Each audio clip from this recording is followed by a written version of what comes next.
এখন আপনারা কি রিজিকটাকে হালাল পথে চাচ্ছেন না হারাম পথে? যদি হালাল পথে চান ওই অ্যামাউন্ট অফ রিজিকই পাবেন, যদি হারাম পথে চান ওই রিজিকই পাবেন, এর বাইরে যাবে না রিজিক। যাবে যাহলে সবর করেন, আল্লাহ পাক হালাল পথেই রিজিক দিবে ইনশাআল্লাহ। রিজিক বৃদ্ধির জন্য কিছু আমল আছে, তার মধ্যে শ্রেষ্ঠ আমল হচ্ছে নামাজ, এর সাথে চাশতের নামাজ পড়া। চাশত মানে সালাতুদ দুহা, এর আগে ইশরাকের নামাজ আছে। রিজিক বৃদ্ধির জন্য আত্মীয়তার সম্পর্ক বজায় রাখতে হয়, আত্মীয়তার সম্পর্ক বজায় রাখলে রিজিক প্রশস্ত হবে। বেশি বেশি যে আল্লাহর জিকির করে এবং কোরআন তেলাওয়াত করে তার রিজিক বাড়ে আলহামদুলিল্লাহ, এবং যে আল্লাহর রাস্তায় খরচ করে তার রিজিক বাড়ে ইনশাআল্লাহ। এই রিজিক বাড়ার কিছু পলিসি আছে, সবচেয়ে শ্রেষ্ঠটা হচ্ছে নামাজ, আল্লাহর জিকির তেলাওয়াত, এরপর আমলের মধ্যে আত্মীয়তার সম্পর্ক বজায় রাখা।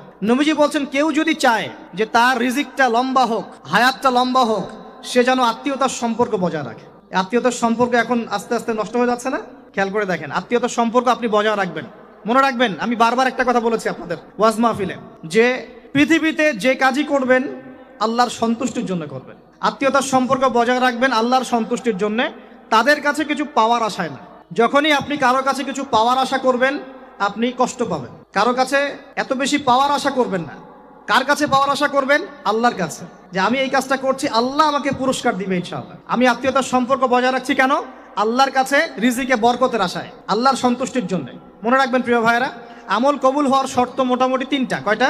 1 নাম্বার, আমলগুলো হতে হবে আল্লাহর সন্তুষ্টির জন্য। 1 2 নাম্বার, আমলটা হতে হবে রাসূলুল্লাহ সাল্লাল্লাহু আলাইহি ওয়াসাল্লামের পদ্ধতিতে, অন্য কারো পদ্ধতিতে নয়। 3 নাম্বার, আমলটা করার জন্য আপনার রিজিকটা হতে হবে হালাল। হারাম রিজিকের আমল আল্লাহর কাছে কবুল হয় না। আল্লাহ পাক আমাদের সবাইকে হালাল রিজিকের ব্যবস্থা করে দিন এবং রিজিকটাকে প্রশস্ত করুন, আমিন। তো রিজিক লেখা হয়ে গেছে 2। 3 নাম্বার লেখা হয়ে গেছে এ ব্যক্তি দুনিয়ায় কি কি কাজ করবে সব লেখা হয়ে গেছে। এখন যদি একটা চোর বলে যে আল্লাহ পাক আমার তাকদিরে লিখেছিলেন যে আমি চুরি করব, তাই আমি চুরি করেছি,